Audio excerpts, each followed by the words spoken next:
Welcome to the Natural History Cupboard. Come on in.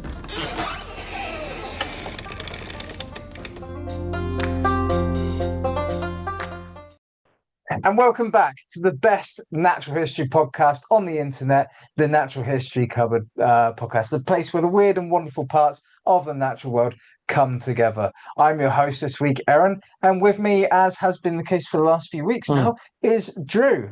Drew, how you doing? I'm good. How are you? Yeah, not bad, not bad. Yeah. Have you been up to anything wildlife-y this week? Not huge amounts. I've had a slight ragwort update. There was a ragwort update for the last one. We've been talking about ragwort now for 3 weeks. Yeah. I'm not going to let it go. There's several other patches of ragwort that have popped up around the college. Oh, now that you don't need to film it. No, I don't need to film it. Yeah. Well, I think maybe I did it just maybe like a week or two too early because I could have got more footage. And actually, as I was driving along the link road the other there's day, a lot of them. there's loads of it. Yeah. It's like because ragwort it's everywhere. Yeah. It's lovely to see. Anyway, but yeah, loads of Cinnabon moths out there now, and they're getting quite big. And there'll be a picture. I hope they remember to take a picture, but I'll put it up now. Yeah, the high browns are out as well. Yeah, high brown I remember reading your text about it. Yeah, they were out early this year, like a couple of weeks early, if anything. But I haven't actually been out to see them as of yet. We've been too busy. But I would like to, if they. But to be honest, they might be out. They might be gone in a couple of weeks or so. But yeah, that's me. Very cool. For me, it's not a lot, really.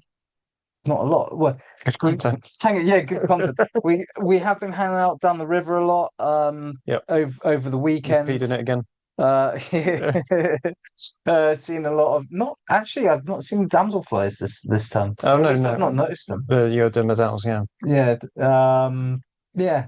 But what we have been watching with quite a keen interest is, I'm not sure if I mentioned it on the podcast before, but one of the house martin nests on our house was invaded by house sparrows, and they are dominant over house. You said that happened like a couple of years ago. I remember you saying. It's happened again this year. It's happened again this year. Yeah. And so we've got one that has house martins in it, and they're thriving. They're doing really well. They're the ones that come back every year. But then the southern nest has got house sparrows in it, which at first was a bit like, I want my house martin back. I was quite proud of my house martins. But the chicks have started to poke their heads out now and shout and abusive shouting at their parents. They are like that, yes. Yeah. But it's really nice to see. So it's kind of warmed me to them. I'm quite fond of the house sparrow chicks now. Yes. It's not so much of a turf war now.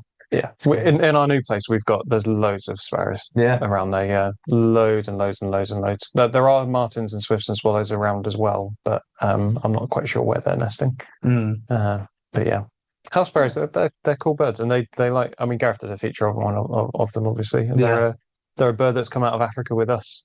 They've just followed us, which is a cool. It's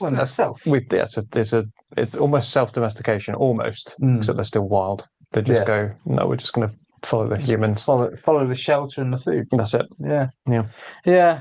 Messy animals, humans, aren't we? Yeah. Well, there it is. We'll crack on with the news then. Let's go.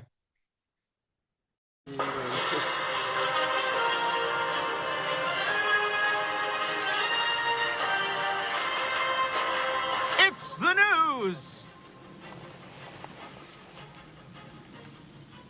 And we're into our news reel now. We'll go into the headlines first. Drew, take it away. Yes. So first headline we've got is English farms could be taken out of food production to boost nature, says Minotaur. Says Minotaur? It's sort of like a minotaur. I was going to say American minotaur. Says minister. So that sounds like the sort of headline that will upset people. But here's what it actually says. The Environment Minister, Steve Reed, said a revamp of post-Brexit farming subsidies and a new land use plan would be aimed at increasing food production in the most productive areas and decreasing or completely removing it in the least productive. This is particularly aimed at sheep farming in uplands, as they are the least productive and rely on the most subsidies. So I'm sure that'll upset a lot of people. But there it is. Reid also announced that an overhaul of the nature-friendly farming scheme. This pays farmers to do things such as leave wildflower borders for birds, dig ponds, plant hedgerows, and reduce their use of pesticides. So it's not. It depends on what side of the fence you're on, really, but it's not necessarily bad news. No, it doesn't seem like, unless you're a sheep farmer. Unless you're a sheep farmer in the uplands in Scotland, or you just don't produce much, just holding on to green fields. And I'm being very careful this week. It seems like it's not a massive dent in the farming industry, that. I don't think so. My first headline comes to us from the Daily Times, Pakistan. And the headline is Punjab to ban sale and begin sterilisation of privately owned big cats. Wow. In a remarkable move, the Punjab government have declared its intent to control privately owned big cats. Henceforth, all owners must declare their cats, and captive settings of all kinds are to rapidly upgrade to meet new standards. No big cats will be allowed to be kept at residential sites, and only registered wildlife breeding facilities, zoos, and wildlife parks will be allowed to house them. This is actually on the tail of kind of hot on the tail or hot on the heels of several people being killed or arrested as a result of lion escapes and from private ownership. TikTok has a lot to answer for. Basically, not just that, but driving around in your car with a big cat in the passenger seat and just jumped out the window and attacked someone. Aren't we like surprised that happened? Yeah, it's good content though. Everything is content. Everything is content. From off camera. I did a joke from off camera there. So the next article is England Wildlife Regulator Chair enthusiastic about lynx rewilding. All of my news articles, by the way, are all UK based this week. It's all right. I'm unapologetic. The head of the government's wildlife regulator has said he remains enthusiastic about reintroducing lynx to Britain and would be, I quote, absolutely delighted if it could be achieved during his 2-year term. But Tony Juniper, the chair of Natural England, said debates over the animal's release were still quite polarised and more engagement was required to understand how communities would be affected. Probably not much. Paul O'Donoghue, who's the chief executive of the Lynx Trust, said the fact that the UK is one of the only countries in the world without an apex predator should be a source of huge shame for the government. We are in a biodiversity crisis. It is time for the greenwashing and needless conversations to stop and for real action to occur. It is really is a no-brainer. Lynx are the perfect predators to introduce as they pose zero threat to humans that provide so many societal benefits. Oh, yeah. My next article comes to us from biz.org. Losing Asian elephants could unravel tropical rainforest or tropical forest ecosystem. So researchers from Chishuambana Tropical Botanical Garden. Well done.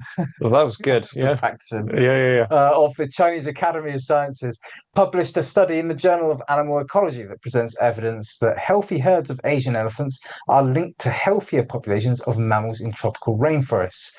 The evidence includes trail cam documentation demonstrating twice the mammalian activity in areas where Asian elephants exist compared to where they have gone extinct.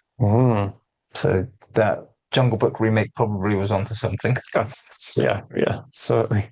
And then we've got a year of growth. Tree planting rates hit their highest level in over 20 years. Again, it's UK based. So tree planting in England is now at its highest recorded rate in over 20 years. The figures show that over the past year, 5,765 hectares of new woodland were established in England, 27% higher than in 2023-2024. And 156% higher than in 2021/2022.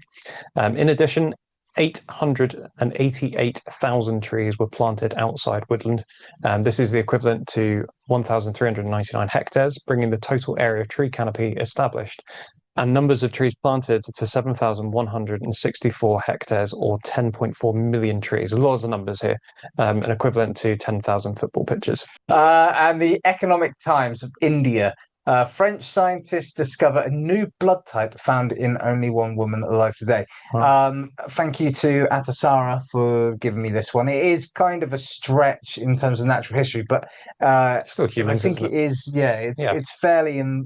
It's more involved in medical science, medical fields, but it is related to an extent because it's to do with us, and our history. We're part of nature, part of the world. And it's always interesting to learn biological and quirks, I suppose.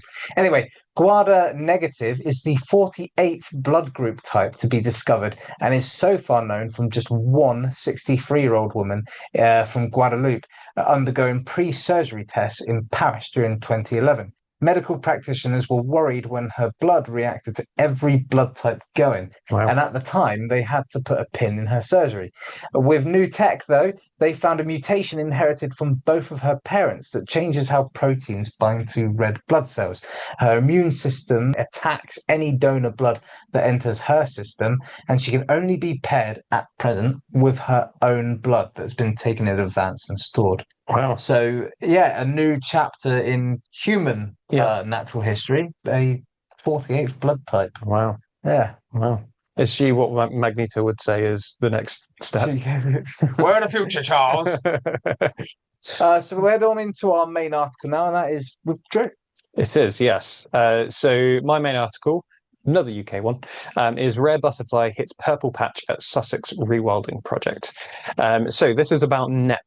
Knepp, if anyone happens to be unfamiliar, which I doubt on this podcast because we've talked about it a lot, I think, is a conservation project in West Sussex. It's amazing. It's incredible. It's an inspiration. Look it up if you don't already know about it. We've mentioned it plenty, like I say. Anyway, this news story is that Knepp has had its best day on record for sightings of the purple emperor butterfly. And ecologists are saying they're confident the species is doing well nationally. Do you know anything about purple emperors? I'm afraid, especially going. I'm not trying to throw you next under the bus or week, anything, I don't know much about Lepidoptera. That's what I was going for. Thank you. Yeah. Yeah. I just want to add that purple emperors are probably my favourite butterfly. Oh, really? The males are absolutely stunning. They're highly aggressive. Yeah. They've been esteemed attacking buzzards. Wow, it's cool, isn't it? Pretty cool. It's pretty method. sold. Yeah, and they eat salts and minerals off of carcasses and actual feces. So they're great. It's an absolute winner of a butterfly. Yeah, this sounds great. 100% feature worthy, even if this news article kind of sort of covers most of it. Anyway, so what the news article says is populations of purple emperor steadily declined over the 20th century, but they have been slowly recolonizing Knepp since 2001, when Isabella Tree and her husband Charlie Burrell decided to turn a stretch of former farmland into a process-led rewilding project. On the 1st of July alone this year, ecologists recorded 283 purple emperors. Knepp's purple emperor expert Neil Hume emphasised that butterfly populations experience fluctuations rather than steady growth year on year. Yeah, absolutely. But he suggested that the top quality rewilded landscape had allowed the purple emperors to flourish. In particular, he said Knepp's mosaic of sallow scrub provided a crucial location for female emperors, surely empresses, to lay their eggs.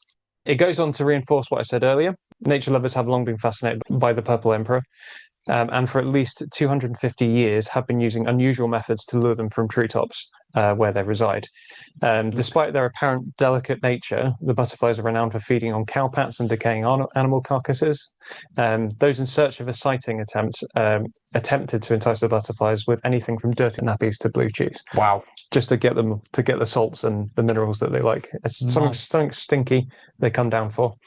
Alongside their love for animal flesh, purple emperors can become intoxicated on oak sap, enhancing their reputation as brawling thugs.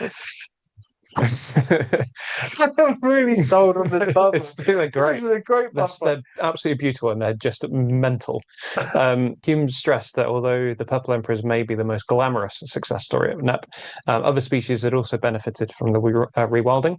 So butterflies such as the purple hair streaks and the silverwash fritillary, which look very similar to the high brown, but a bit bigger, as well as nightingales and swifts are also being sighted in record numbers. He described clouds of butterflies everywhere. None of us want summer 2025 to ever end. Isabella Tree said the success of the purple emperor showed the power of rewilding. When nature is allowed to recover, wildlife will soon thereafter. That's really cool. It's a nice article on Knepp. Yeah, well, Knepp, butterflies, and rewilding. Yeah. One person I think we should get on this podcast is a person called Matthew Oates. Have you heard that name? No, so I don't know why. He wrote, it's butterflies again. But he wrote a book, and I think it's called like Purple Emperor, His Imperial Majesty or something like that. He's really big on his purple emperors, but I think getting him on here, he's so knowledgeable and he could talk I think, for days about Yeah, this very cool I'll be butterfly. up for that. I'll see if I can get a contact for him. What's his name again? Matthew Oates. Matthew Oates. Yeah. Okay. I'll have a look into it then. That could be that could be good. Yeah. This is the thing that now Gareth's going to have to follow up when he does come back. I think so. Yeah. Well, you just started doing it. I just copied you it's- immediately. I think it was nervous. But it's like I don't know how to end this. There. Yeah, that'll do. Bang bang. I like. Mick Foley. Yeah, you wouldn't get that reference, I guess, Mick Foley. But Well, yeah, there oh, we go. there we go. We'll should we stalk into our creature feature, see what we can spot. Oh, yep. Nice. It's the creature feature. Well, before we get into that creature feature, I think I deserve a rosette for those puns. Okay.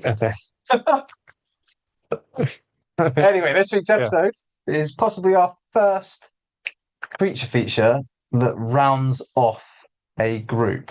Yeah, quite possibly. I think. Unless, well, I mean, Gareth did the Tuatara, and that rounds off a group in itself. That's fair. That's fair. This is a collection. This rounds off a collection. Yeah.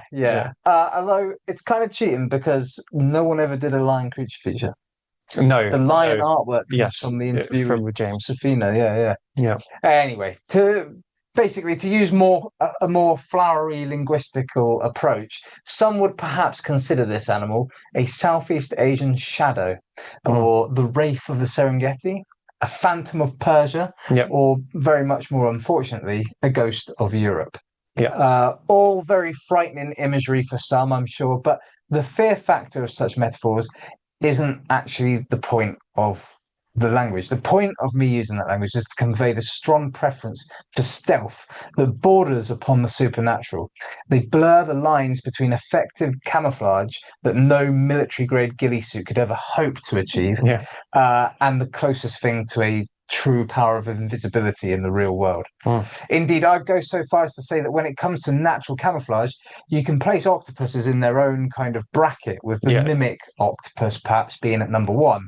But once you've gone through that entire taxa, it's all about the leopard and the gaboon viper. Yes. Everyone else is light years behind.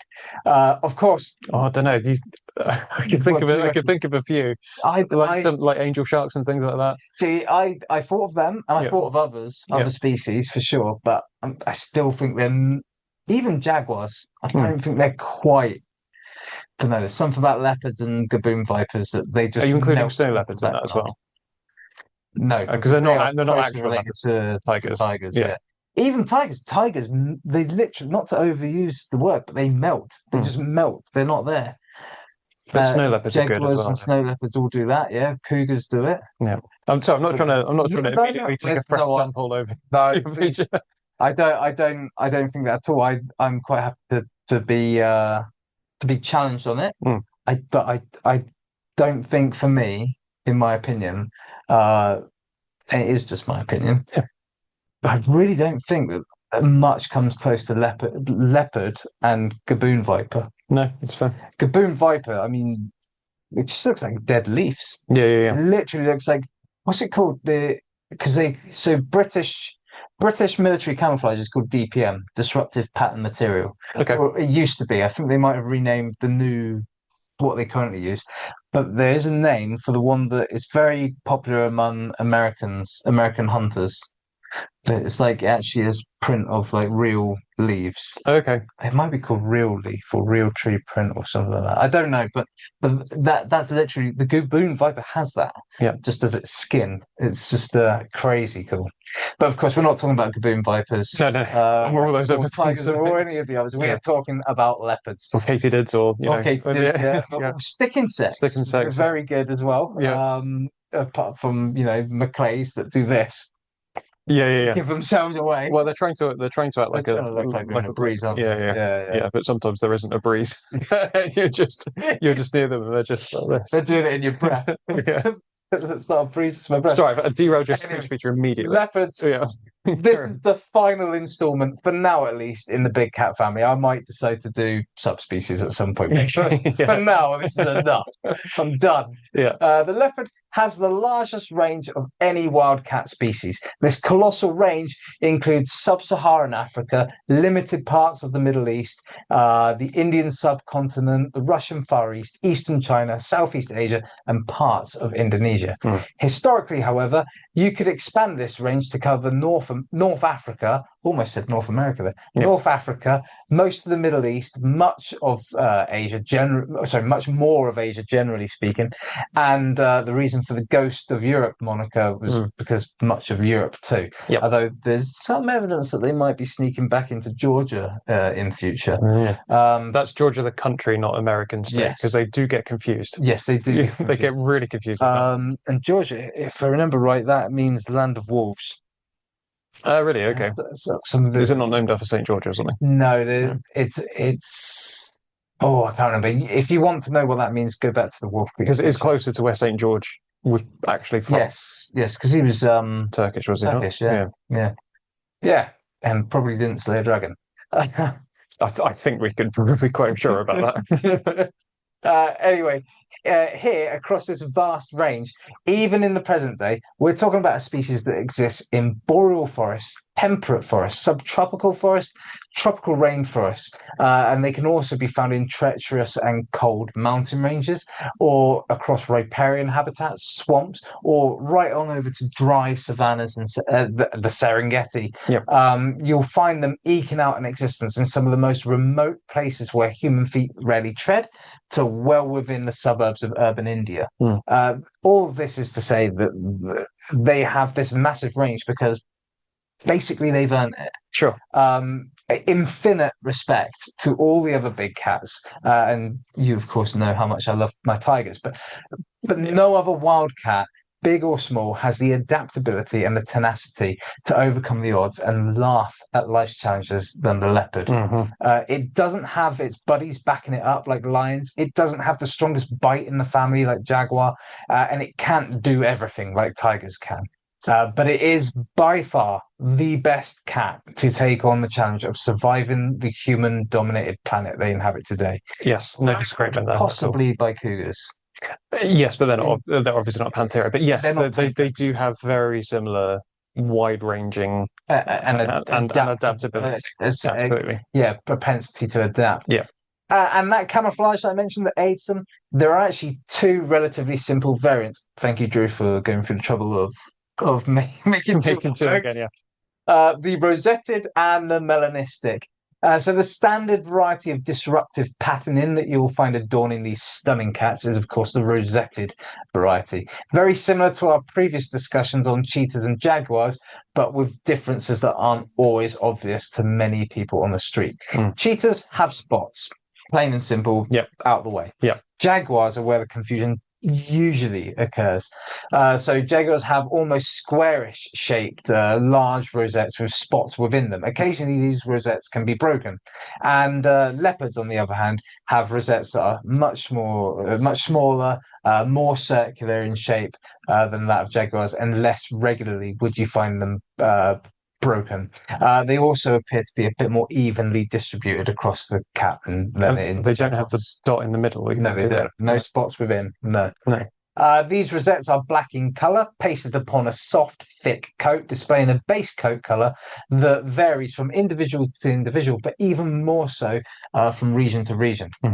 The colder climates see coats that border upon greyish, with pale yellows and pale tans present too. Hot, dry, arid locales find coloration ranging from creamish through pastel yellows to rusty, reddish browns. And tropical and dense forests, the specimens there will appear a much darker yellow, even bordering on gold. And I mean, Sri Lankan leopards and really stunning. They are some of the prettiest ones for sure. Which is the one that you asked me to do. That is the one, incidentally, that's the one that I asked you to base the artwork upon. Yes. The underbelly is pale creamish white and lacks the markings as they kind of fade the closer that you get to the underside and the inside lower leg parts. The tail is long and muscular, continuing the kind of colour trends of the rest of the body, but with broken spots that form these bands around the tail as you get towards the end. Then that it doesn't really have a tuft, but that end of the tail, the point of the tail, is a very, very clear, bright white. Yep. And it's very contrasting, which is obviously partially used for communication with either cubs that need to follow it, but also with I've seen videos of leopards when they're walking through an area and there's lots of would-be prey about, their tail will be up at an angle, almost like waving the white flag. And you'll notice that these antelope, they don't budge. Right, okay. The leopard just walks right through them and they don't budge. Because they see that tail means This boy's not hungry today. It must be a form of communication that they can understand too, Yeah. I guess. Yeah, no grief today, guys. Yeah, I know. Yeah. No grief. No trolling. No. As a feline build, the leopard model is far more heavily muscled than the cheetah, but is nowhere near as stocky or large as the jaguar. Just like the jaguar, however, the second variant of this cat is, of course, the melanistic version. Not true black in color, as I said with the jaguars. Not only are the darker spots still actually visible, but when the cat is positioned in direct sunlight, the reflection of the light through the fur kind of betrays its true color. It's more of an extremely dark brown, Yes, than actually black. And whilst jaguars carry the gene for melanism in a dominant allele, leopards actually carry it in the recessive allele, which means that both parents have to be carrying this gene for a cub to turn out to be what the layman would call a panther. a panther. Yeah, old Bagheera. Wakanda forever. Yeah. Obviously, audio people didn't see. I just did the gesture. Though it's somewhat common in leopards, the melanistic gene, it does seem more common in Southeast Asia where denser forests occur. Makes sense. Presumably, where leopards are selecting each other as breeding partners based on the advantage or the darker coat gives a nocturnal hunter in a dense forest. If you take this concept forward to the extreme, you can kind of understand why all, save for a few odd individuals in Malaysia, are melanistic. In fact, the kind of first and last time I can remember hearing anything about the rosetted form in Malaysia was a couple of years after I came back. So that would have been around 2015, 2016. Right. Yeah.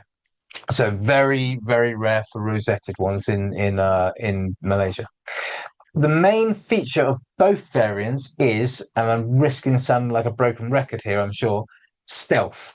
The coat renders them near invisible amongst almost any backdrop. It's part of why they are able to survive in such a wide range across such a variety of habitats. It hides like a shadow in the night. Its audio and visual perception comes into play at this point because whilst it's kind of hidden there, these sensors in particular are dialed to 11. Keenly, they survey the ground around them, peering through the dark of night, watching the behavior of more than 100 potential prey species that might be in the same area as them across their range. They'll usually select for individuals located in areas with pretty dense vegetation, between 10 and 40 kilograms, and completely immersed in kind of grazing and foraging behaviors. Or in some parts of Africa with monkeys and baboons, they wait for them to sleep and then they climb up into the trees and kill them. Another reason why this cat is so great. Kills monkeys in their sleep.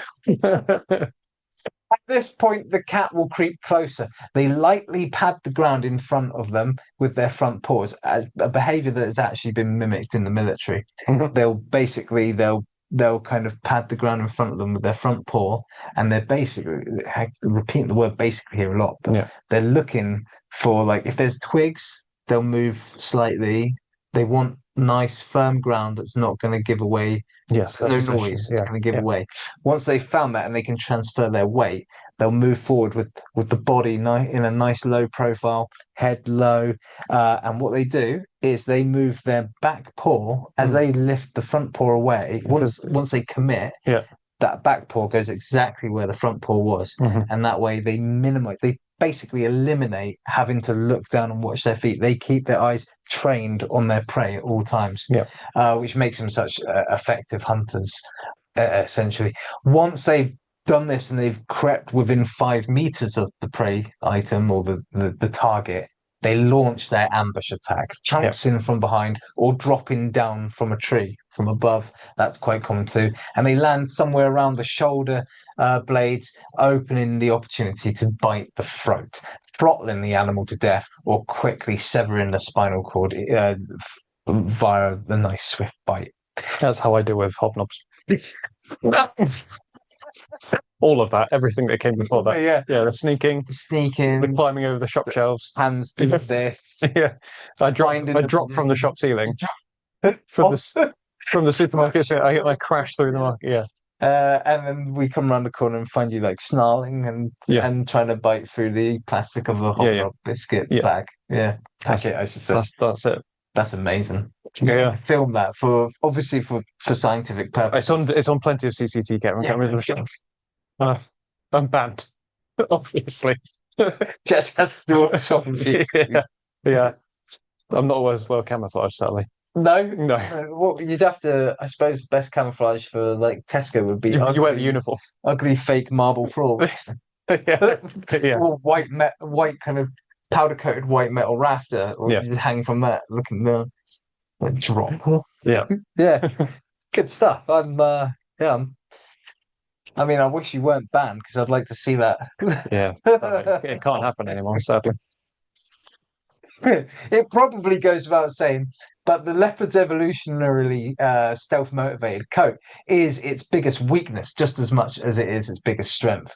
What naturally hides it from prey and competitors drives the weak-minded among our own species to give in to our more darker tendencies, our greed, our unchecked desire, our malice, the will to dominate. As a result, not only have extensive portions of former leopard range been stripped from them, but each year the space for them grows thinner and thinner. Now, just 25% of their historic range is still occupied by leopard kind, and their population numbers themselves continue to take a hammering. 4 leopards per week were poached in the decade leading up to 2012. Wow. The following year, nearly 40 leopard remains were discovered at markets across Morocco, and more than 40 the year after that. And that's just Morocco. That's not including all the other countries in the leopard range. In the decade leading up to 2020, 51 Javan leopards were seized. Of those 51, 6 were alive, but the others were represented by bits and pieces and skins and bones and stuff. In Chinese traditional medicine, you'll still find stands at marketplaces where leopard is sold as poor man's tiger, their budget version of whatever snake or witch doctrine the elder generations have cooked up. Compounding the illegal poaching and trade running rampant across that range, agriculture continues to shoulder a burden of responsibility. It seems to be a global issue, responsibility that they refuse to answer for. Nomadic agricultural peoples such as the pastoral Sudanese have been moving into the Central African Republic region, bringing with them their cattle. Such groups have had poisons confiscated from them by rangers, as well as being found with illegally poached herbivores, leopard prey, bushmeat, and leopard skins, and that have been taken with the intent to sell, and they are accompanied by armed mercenaries. So. Not great. What can you say to kind of soften that really? Other agricultural practices fragment the leopard habitat severely, depleting vast regions of natural prey and forcing the leopards upon livestock, resulting in preemptive slaughters, revenge killings, and similar conflicts. These are all things that Europe have had to deal with in the kind of recent history and modern times when it comes to wolves. basically you take their prey away. In fact, a great example is you in the news section you said about lynx. Yes. And how I read the counter to the article that you read, and I was wondering whether I put it in, but then I decided not to. Yeah. But basically, in one of these magazines or periodicals that are dedicated to farmers, it was basically saying how heartless people are for wanting lynx back, and how they're going to predate on all everything, the cattle, sheep, and goats and pigs and stuff. And the truth of the matter is, they won't. We have plenty of roe deer for lynx. Yeah, absolutely. Which is what they would favour. That's what they like. So long as you have the prey there. Yeah. The problem with the predators in Europe and UK is that we took away their prey. Yeah. And then we restricted their habitat. In the case of the wolf, we actually burnt, when we couldn't find them to kill them, we burnt the forest down to find what was left. And that's essentially what's happening with leopards, and what has happened with leopards. In an attempt to offset this wanton death, humans of more sound mind have listed the species on CITES Appendix 1, labelling the leopard vulnerable to extinction in accordance with the IUCN. That, just to point out one of the flaws of IUCN. I guess regionality, I guess. Yeah, that's not regional. Yeah, it's just leopards across the board, but obviously some leopards might be... Exactly. Amur leopards. Yeah. Captive breeding programs are in place for some subspecies. The Amur leopard, is particularly advanced in that. Its breeding program is linked to a wild release program. Another good reason for you to support your closest good functional zoo. Yes. For us in North Devon, we're so lucky to have Paynton Zoo and Bristol Zoo's Wild Place project very close to us. And though, unfortunately, neither of these collections have leopards, you would have to travel further afield to find leopards in good functional zoos around here. But at least we do have the Wild Place project and Paynton Zoo, because they're fantastic. And Wildwood Escort. And also Sheldon as well. Sheldon and Wildwood are good too, yeah. Sheldon are great, yeah. Particularly, it's such a small little zoo, but they do a lot with it. Yeah, but neither of those have leopards either, do they? No. Well, Sheldon's, I think... Sheldon's very small. Yeah, you couldn't fit... Yeah. You couldn't fit much of a leopard enclosure there. No. There are also many wildlife conservation organisations, such as the Wildcats Conservation Alliance, that dedicate resources to leopard conservation, and tigers, I believe, as well. And I'm aware of at least one of these organisations that actually runs their own sanctuary for leopards that have been injured, maimed in human, let's say it how it is, leopard agriculture conflict. If I could level a criticism of conservation efforts, though, it does tend to revolve extremely heavily around Amur leopards. Yes. Arguably, they do need the most help. Yes. A few years ago, there were less than 90 of them in the world. In the wild. A little before that, there was actually less than 40 of them. Today, we can safely say that there are less than 200. So, great. I mean, that number is a sharp improvement, but it needs more sharp improvement. For sure. So they do need help, but there are other leopards needing help. They aren't particularly safe anywhere on Earth, and the African effort seems to be very kind of general African leopard conservation. Yeah. And I feel that undersells the leopards in Africa, because they're all different populations. Yeah. You get the ones in the Serengeti, but you also still get the ones in the jungles in the there. Congos. So I do think that they need to be more targeted. Indian and Southeast Asian leopards similarly need that support. Speaking from my own experience, I say certainly those in Malaysia. The rampant destruction of habitat there for mining and palm oil plantation. The big cats there need help. I understand that you kind of use the tiger as the umbrella species. Sure. Yes. And I think also the Asian elephant there as well. Yeah. But I do think the leopard needs more attention. Yeah. But I do want to reiterate, as a kind of closing thought, that there is hope.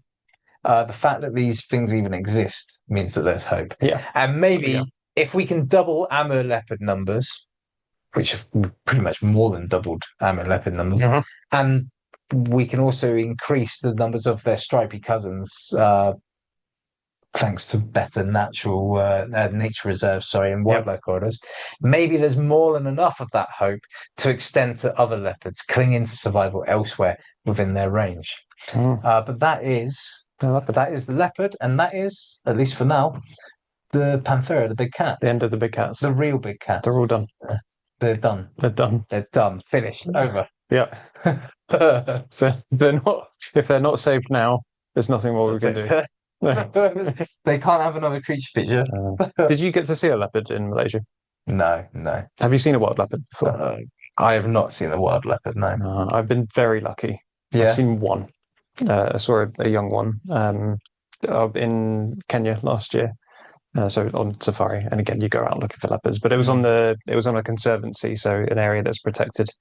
I think it's one of a few areas that you could actually go where your chances of seeing them are quite high, because I've been lucky enough to do a few safaris, and that's the only one I've ever seen one on. But yeah, very good. I'll send you a picture so you can put it up if you like. You've got a picture of a young one. I have to say, if you see a leopard, you're extremely lucky. Oh yeah. I wasn't. It's not. What's the word? It's not hyperbole. Those ghoulish, phantom-esque metaphors. Yes. They are the ghosts of whatever environment they're in. The sprites. They're incredibly hard to see. Their whole existence is stealth. Yeah. A tiger is, like I say, tigers can melt into the background, but they also there's a presence about them. You don't just. They're not competing like leopards are so much, really. No. So they can. They can afford to saunter. I mean, there's videos of them stalking people on elephants. And there's a video of them jumping onto an elephant to get to a person. Yeah. They have no need to. Guns and poachers, but they have no evolutionary need. They're the top. Mm-hmm.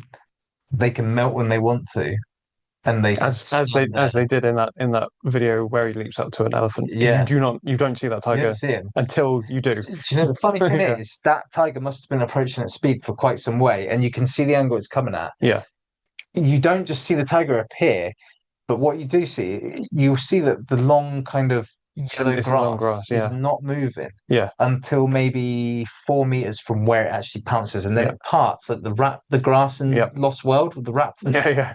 And then out of nowhere, boom, and he comes. Big boy. He is big. There's one who's very famous for going at people on elephants, and that was Charger. I don't know if he's still alive, but he was basically people kept trying to plug their phones into him. Yeah, that's why he was so angry. so annoyed. That's not a port. No. What's an exhaust? He wasn't trying to eat. He was just getting straight. Stop. Do you remember though? Do you remember Matchley? Do you know that name? No. She was basically the Queen of Raffinball. Is it Raffinball? Yeah, the Queen of Raffinball. She was a tigress who basically she was the mother of more cubs than any other tigress in there. She is not single-handedly, but she's responsible for a vast number of the increase in tigers in the world because of her. And she was a great, not just productive, but a great mother. She eventually died because she couldn't feed herself. She lost her teeth. I believe that one of her mates was Charger, but if memory serves, she left. I don't know if this was Charger or not, but she left the cubs that she was currently raising when she was unable to feed them. She left them with the male, and the male raised them. Oh, that's very cool. I don't know if that was Charger or not, but how come we've turned a leopard feature into because you're here doing it. Yeah. I've been lucky in that I've worked with 2 leopards. Yeah. Not in what I would call ideal leopard setting. No. But I mean, you worked with me in that capacity. Yeah. That capacity. Yeah. Yeah. But it's still a privilege to have worked with them. For sure. And they were cool. Yes, they were individuals.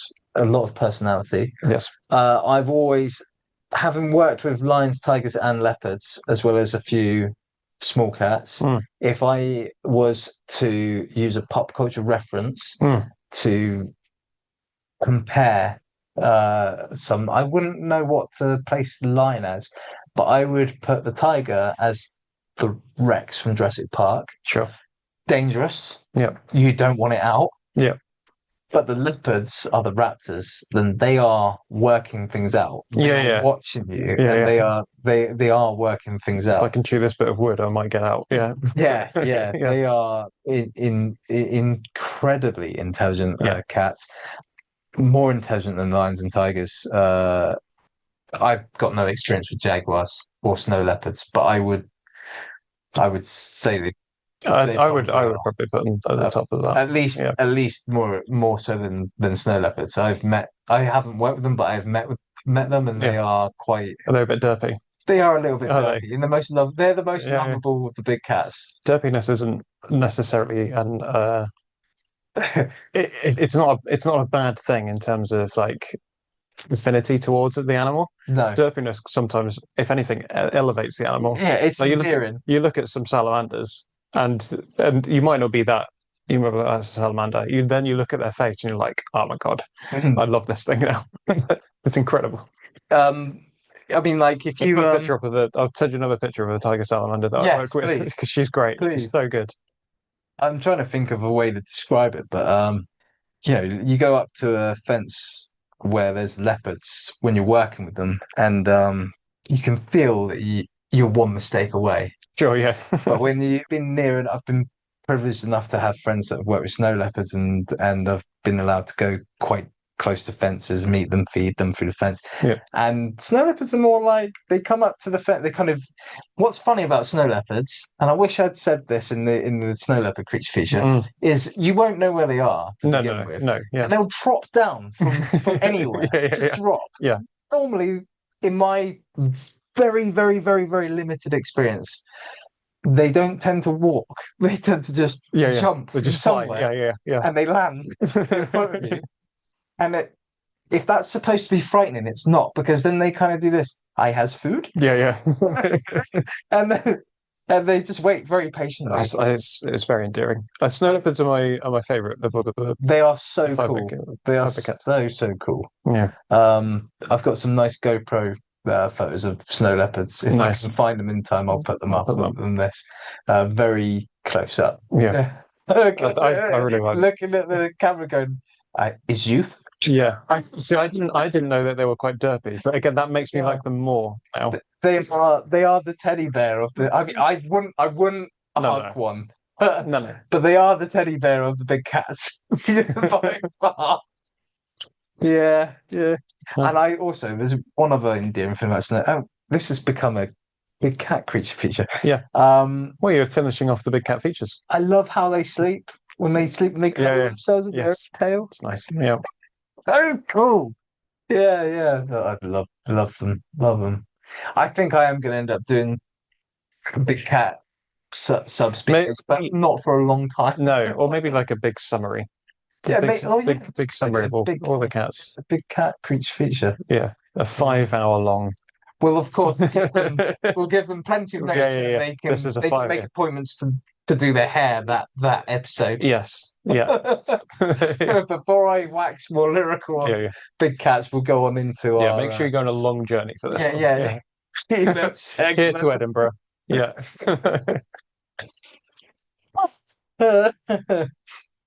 And now we're into our interaction sack.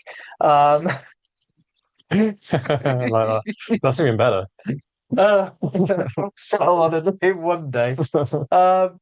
So we're going to tackle the question from last week first. Yeah. And that question was, of course, if you could take one rainforest species and put it into another rainforest to thrive, which species would you choose? We had a couple comments on this one. First one came to us from Christopher Ackerson, who said the Amazonian manatee would be on my list, but I would have some serious stipulations on how it was accomplished. I guess the Congolian rainforest would be a possible fitting environment. Yeah. Yep. Yeah. Nice. Well, there was a West African manatee, there wasn't there? Yeah, there is. So I guess would they be competing, or would they be happy manatee friends? I don't really know. I don't know that much about manatees or where their actual range is, to be honest. Because if you're doing it to my motivation behind it, at least when I chose leopard, was that it needs the help. Yes. It needs a place where it can thrive. Yes. But you don't want to upset the ecosystem. So it would be controlled to an extent, I suppose, on a temporary basis to make their habitat safer, but not lose any more numbers of leopards themselves. I mean, realistically, you just stick them in a zoo.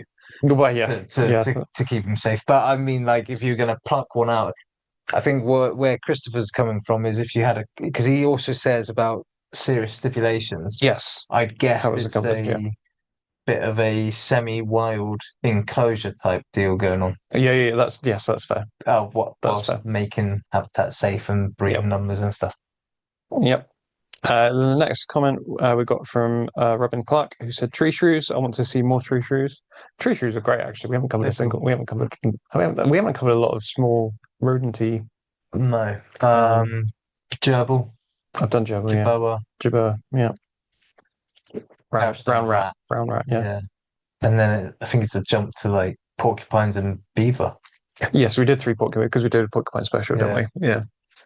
Well, we've done 5 rodents then. Oh, no, 6 rodents because there's 3. Yeah. Okay. So the last comment on Facebook comes to us from Spencer Seams, who says, I would move a South American species such as the Andean condor. They are majestic creatures, and seeing the full wingspan in person was unforgettable. Nice. Yeah. Well done. Yeah. Very cool. Yeah. Very cool. Yeah, I'm just thinking I'm trying to think if I've seen one. An Andean condor? I have. In a zoo or what, have you been to South America? No, I've never. I think it's in a zoo. I definitely. That's why I was like, have I seen one? Because I'm not sure we. See, I'm in the same position as you. I think there was a place in France that had them, and I think I saw them there, but I'm not 100% sure.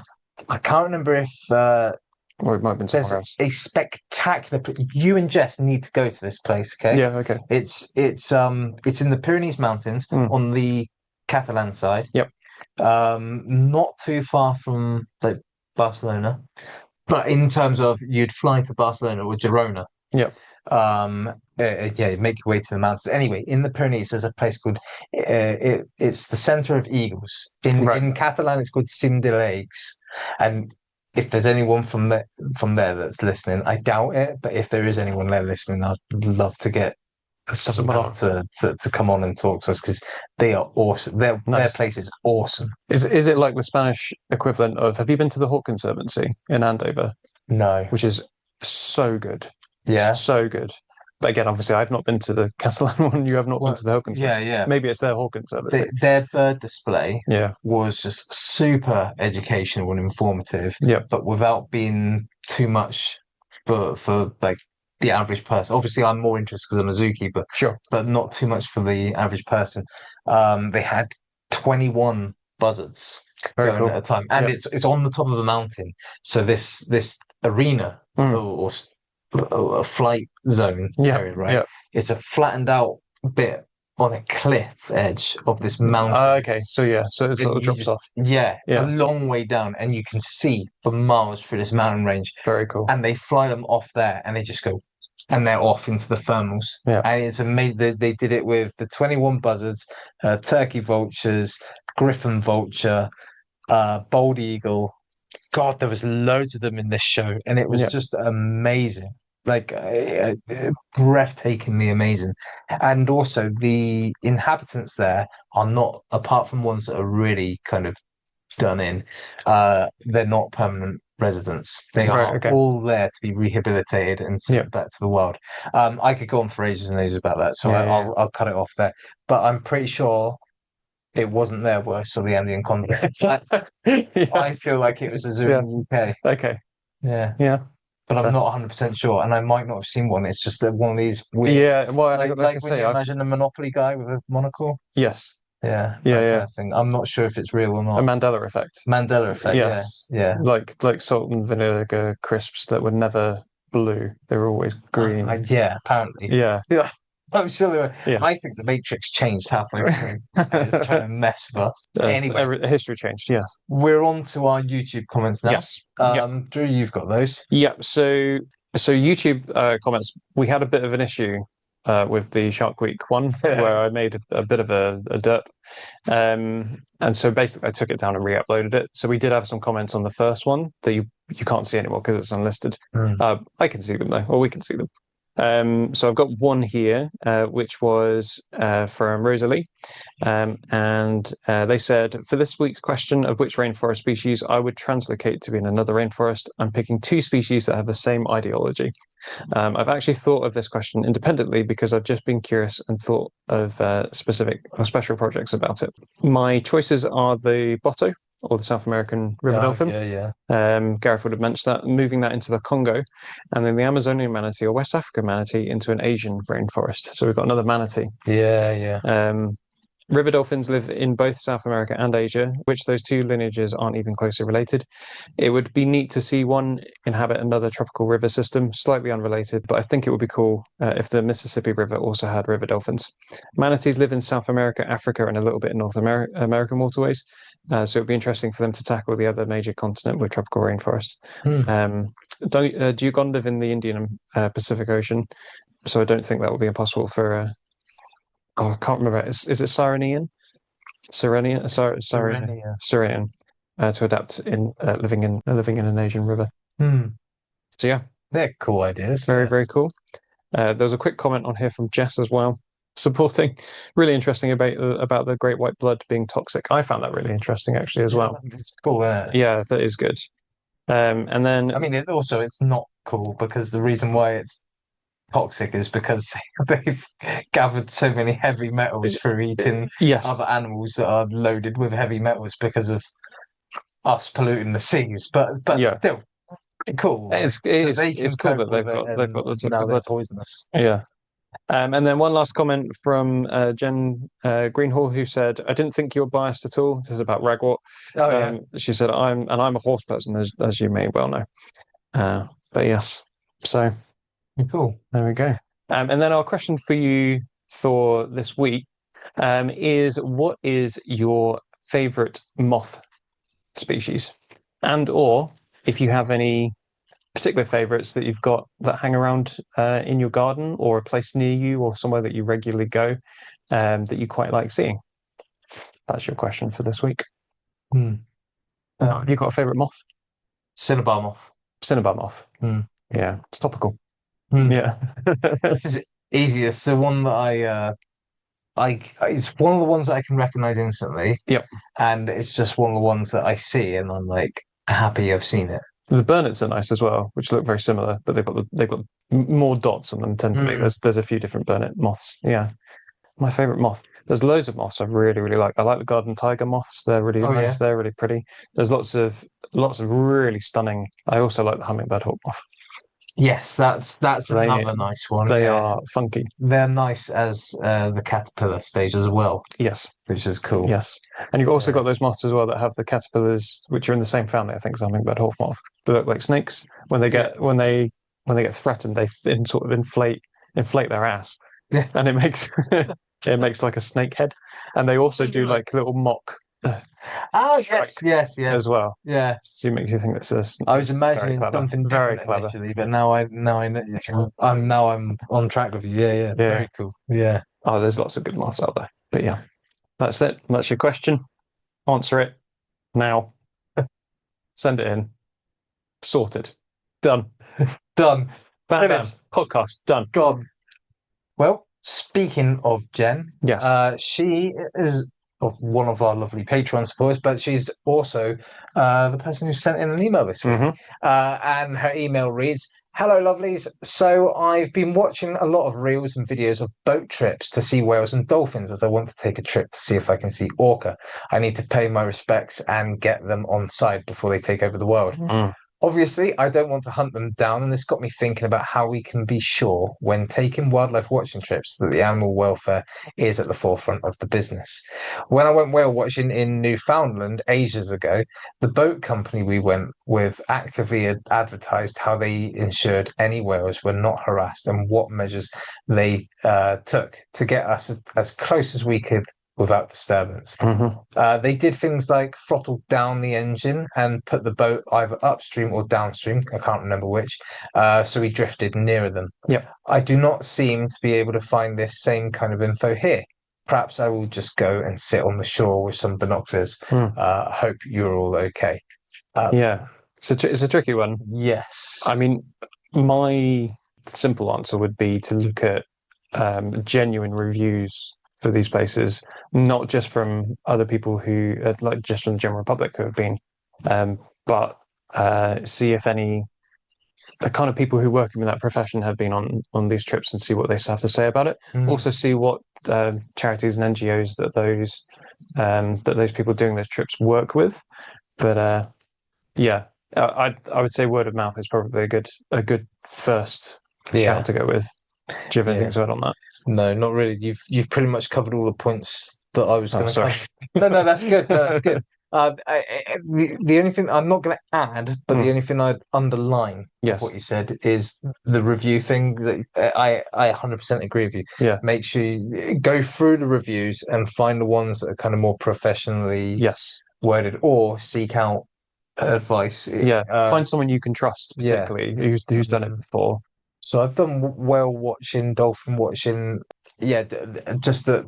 Obviously, you'll see the reviews that are like, "This is awesome," and maybe don't avoid those places, but maybe just ignore. Yeah, and try and find like more kind of genuine ones. Yeah. But yeah, good email. Yeah, very good. I hope that helps. And actually, speaking of Jen, she is, as I said, one of our lovely Patreon supporters. So now it's a good time to let you know that you can get in contact with us in a myriad of ways.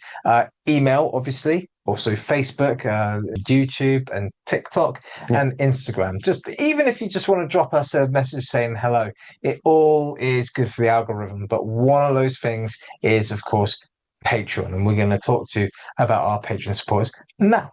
Every week, we like to give a little love back by shouting out the names of our wonderful Patreon supporters. That's right. These are the cupboard dwellers who are kind enough to support us through a monetary contribution, for which we are eternally grateful.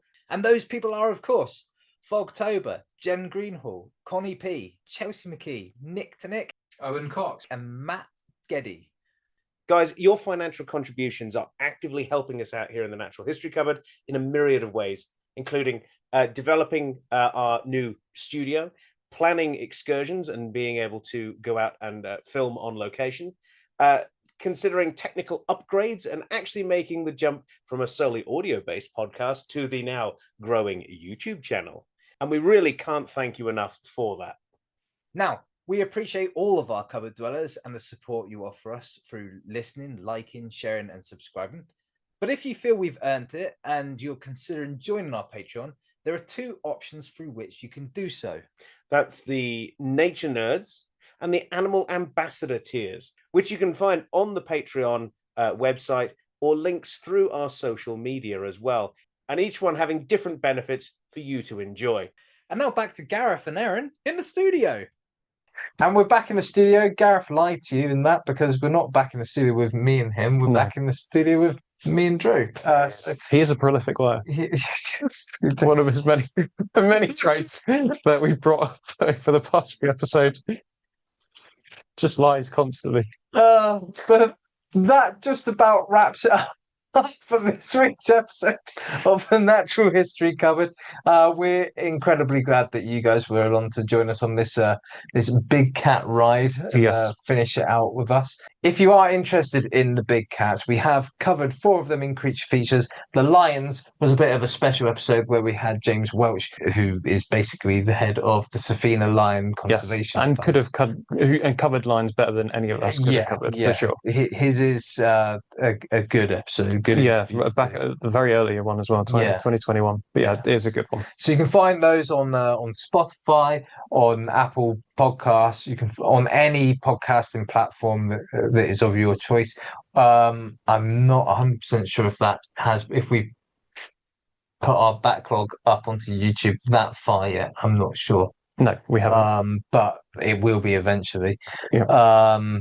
But yeah. all that's left is for me to say thank you for listening to us. We'll see you next week. Drew, thank you again for stepping in and filling Gareth's non-wetter breeding shoes. Yes. This is, of course, the part of the episode where we throw Gareth under the bus. Yeah. Well, I've already done that by calling him a massive liar. He abuses us, so this is our free.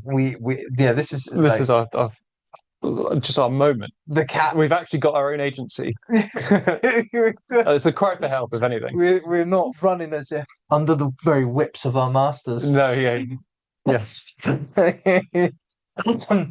yeah, thanks, dude. That's all right. And thank you guys. Thank you very much. And we'll see you here next time, or you'll see us here next time.